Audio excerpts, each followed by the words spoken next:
Sir उपचुनाव को लेकर क्या स्थिति लग रही है सर? त्रिकोणीय मुकाबला है आपकी सीट पर सर?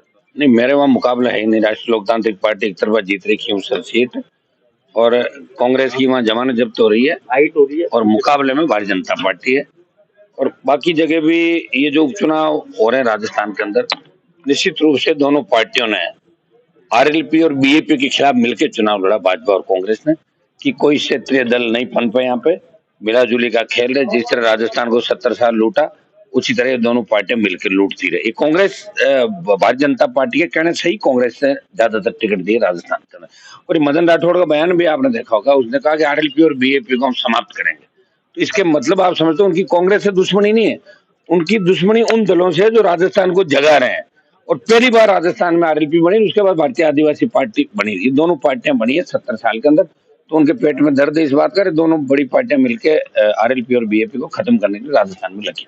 ठीक है सर, आप क्या लगता है परिवारवाद का आरोप जो है विपक्ष लगातार लगा रहा है? क्योंकि पहले आपने परिवारवाद तो जब होता है जब मैं अलग अलग सीटों से लड़ा था। ये तो मेरी खुद की सीट है, मैं ही लड़ रहा हूँ राजधानी आरएलपी की।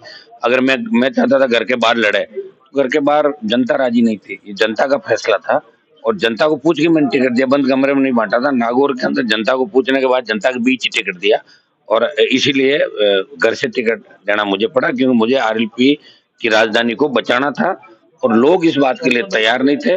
और जो बीजेपी का प्रत्याशी था वो मेरे ही से गया हुआ था, वो आरएलपी का ही था।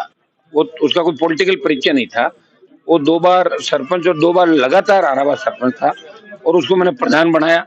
और उसमें भारतीय जनता पार्टी के लोगों ने डोरे डाल कर उसको मेरे से तोड़ लिया। मेघराज सिंह वगैरह उस समय जो बजरी का मामला चल रहा था, उनके चंगुल में फंस के और मेरे सामने खड़ा हो गया।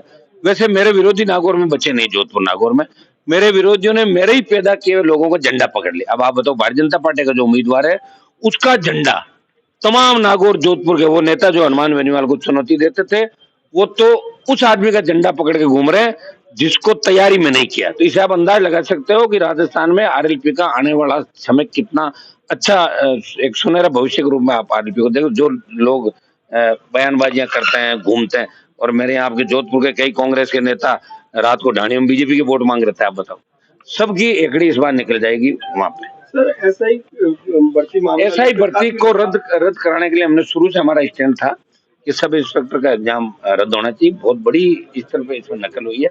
और सबसे बड़ी बात इसमें एसओजी ने जैसे रामूराम राय का गिरफ्तार किया, उनके बेटे बेटी का आरोप लगा दिया। लेकिन ऐसे तो 10 उदाहरण हो रहे हैं, जो अपने किसी का भाई अपने भाई के लिए पेपर लाया, किसी का बाप अपने बेटे के लिए लाया, किसी का बेटा अपने दूसरे उसके लिए बहन के लिए लाया।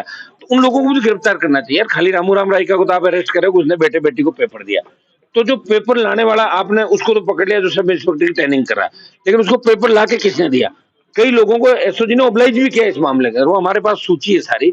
एसआई भर्ती रद्द हो, इसको लेके राष्ट्रीय लोकतांत्रिक पार्टी अपने बयान पे अभी भी हमारे बयान पर अड़ी है।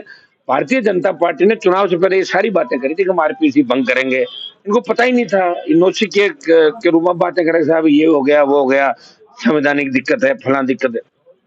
आरपीएससी भंग करके और तमाम पेपर लीक के जो आरोपी थे वो सलाखों के पीछे होने चाहिए। और आपको पता है कि जब सारे पेपर लीक के आरोपी पकड़े जाएंगे तो उसमें कांग्रेस के बड़े नेता भी आएंगे। वो तो बड़े मगरमच्छ जब भी आएंगे जब सारे पकड़े जाएंगे। यही तो उपचुनाव के अंदर कांग्रेस मिली थी बीजेपी से कि साहब हमें जीवन दान दो, आप जिसको कहोगे हम टिकट दे देंगे। भजनलाल जी के लिए प्रतिष्ठा इसलिए थी कि अगर इन चुनाव में हार जाते तो भजनलाल जी की छुट्टी हो जाती। तो भजनलाल जी कहीं कहीं कांग्रेस को मैनेज करके चले, इसलिए हो सकता है 2-3 सीट बीजेपी जीत सकती राजस्थान का। गजेंद्र सिंह क्यूसर ने जिस तरह से बयान दिया मुंह छूंदवाने का, इसको चैलेंज के रूप में लेते हैं सर आप? उनको मैं सीरियस नहीं लेता ज्यादा, वो सीरियस है ही नहीं है ना।